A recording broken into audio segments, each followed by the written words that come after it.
America రక్షణ వ్యవస్థ కుప్పగూలిపోయింది. అత్యాధునికమైనటువంటి dome, అత్యాధునిక సాంకేతిక పరిజ్ఞానంతో తయారు చేసినటువంటివి F-35 లాంటి విమానాలు, గెరెల్లా లాంటి అత్యాధునికమైనటువంటి సాంకేతిక పరిజ్ఞానంతో తయారు చేసినటువంటి యుద్ధభూమి లాంటి నౌక, ఇలాంటివన్నీ కూడా ఇరాన్ పేల్చేసింది.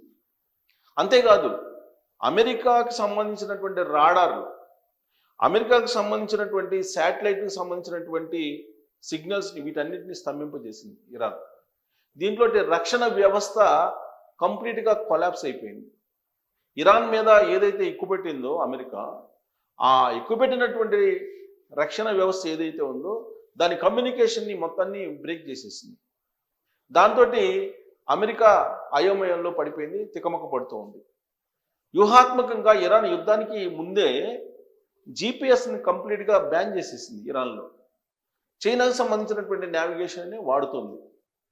ఇప్పుడు రక్షణ వ్యవస్థల్ని, రాడార్ లాంటి వాటిని అమెరికాకు సంబంధించినవి డ్యామేజ్ అయిపోయాయి ఇరాన్ మిజైల్స్ దెబ్బకి. ఇరాన్లో అనేక మంది అమెరికా సైనికులు చనిపోతూ ఉన్నారు.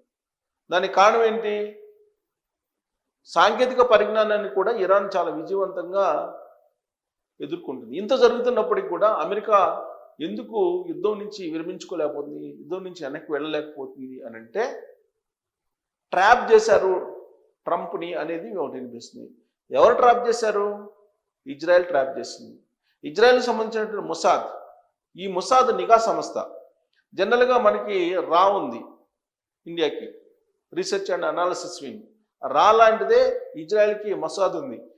ఆ మొసాద్ ప్రపంచంలో ఉండేటువంటి అనేక దేశాల కంటే కూడా బలమైనటువంటి నిఘా వ్యవస్థ.